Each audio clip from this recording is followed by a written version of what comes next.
Yeah, this has really been a bad week, and nobody pays any attention to all the assistants who get wiped out. These coaches, the main coaches, have a main staff of 11 assistants, and then there's all the support people. It's like 20 guys. Jobs are in jeopardy when a head coach gets booted. San Francisco fired the defensive coordinator and their special teams coach. They kind of fell apart second half of the season. Nick Sorensen is out as the 49ers as their defensive coordinator. Today they were meeting. I'm led to believe they're going to offer Robert Saleh, the ex-Jets head coach, the coordinator's job to go back to Frisco. That's where he came from before he went to the New York Jets. So there are changes in San Francisco.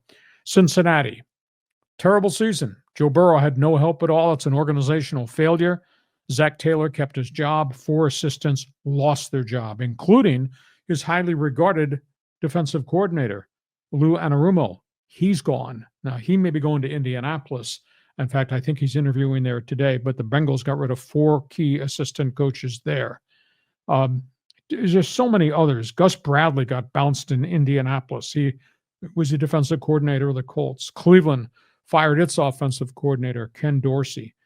Carolina today got rid of 3 defensive assistants, but kept the coordinator, but got rid of all the support staff. So there's just a ton of guys who are assistant coaches that are out in the street. The Robert Saleh one is kind of interesting if he bounces right back to San Francisco, because that's where he cut his teeth. That's where he built his resume with the 49ers, and he may be going back there. That'd be a nice landing spot for him. Sure. And then hopefully he'll get another shot to be a head coach. But I'm thinking about the Bengals. Are the assistant coaches really the problem with the Bengals? I mean, it's really their roster, isn't it? And the roster organization and the whole organization. The problem is up top. Poor Joe Burrow. Mike Brown. Yeah.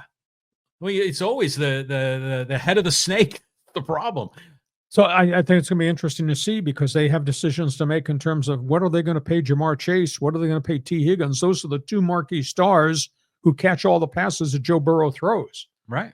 And Joe Burrow went public the last week of the season. Has totally stepped out of character, John, and said, you don't want to have a reputation of not being able to keep your players.